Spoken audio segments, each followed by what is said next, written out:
presentation, if I were to interview every single one of you and say, give me detailed reasons as to why you want to be healthy, right?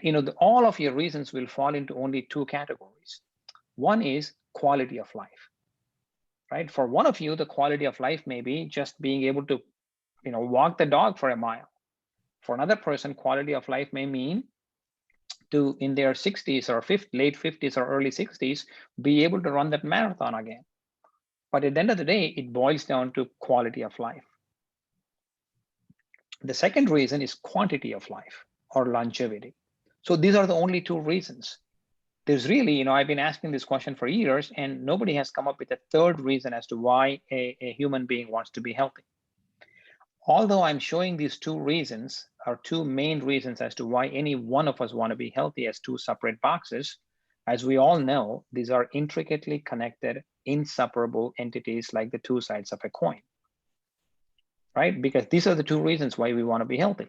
So what I would like to do over the next couple of minutes is take you through past century of human health and human life in this country using a graph plotting quality of life against the quantity of life. So let's go back to 1920. In 1920, an average person in this country died at the age of 45. And during the short 45 years of life, the quality of life dwindled down very rapidly because they did not have access to a lot of things that we take for granted in 2021.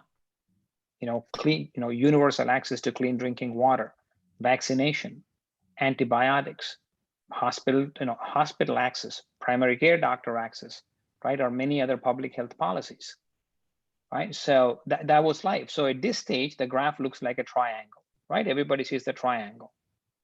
Now let's bring it back to 2020 or 2021. An average person in this country now lives much longer, much longer than 100 years ago. But unfortunately, our life's curve now looks like this.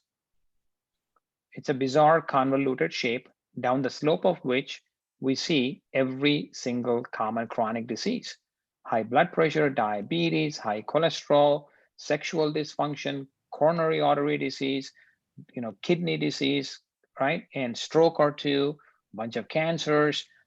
And I look at this slope and I call this the slope of living longer and dying longer.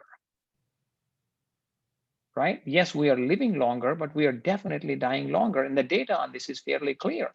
An average American is currently losing 23.6 years of his or her life due to lack of quality.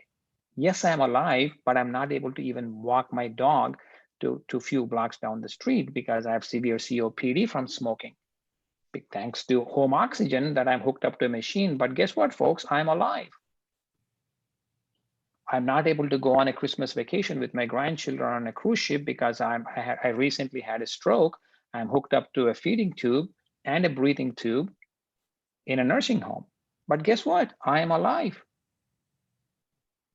And we see this, right? This is not something that I'm making it up. As a physician, I see this degree of preventable suffering on a daily basis. And you all see this. If you hadn't unfortunately experienced it yourself, you know somebody within your first circle of friends or family who has gone through this slope.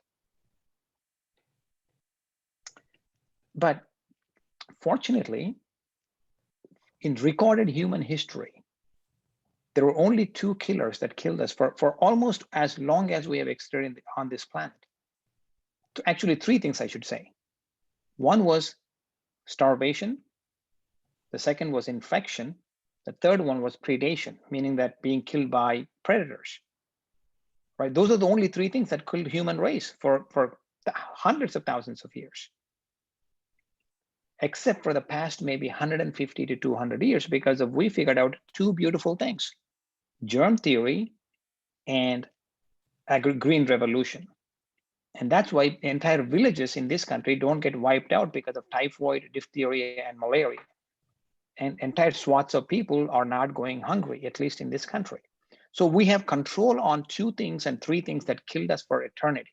So is it unreasonable for someone like myself, who is in the trenches of treating on a daily basis almost all preventable common chronic diseases, Is it unreasonable for someone like myself to make an argument? Hey, folks, let's reset a little bit. Can we make a sincere attempt to live a life that looks like this, where the quality of life is at the very high level and for as long as we can maintain it? And when the time comes, I randomly picked 100 and we drop. So I call this concept the concept of living longer but dying short.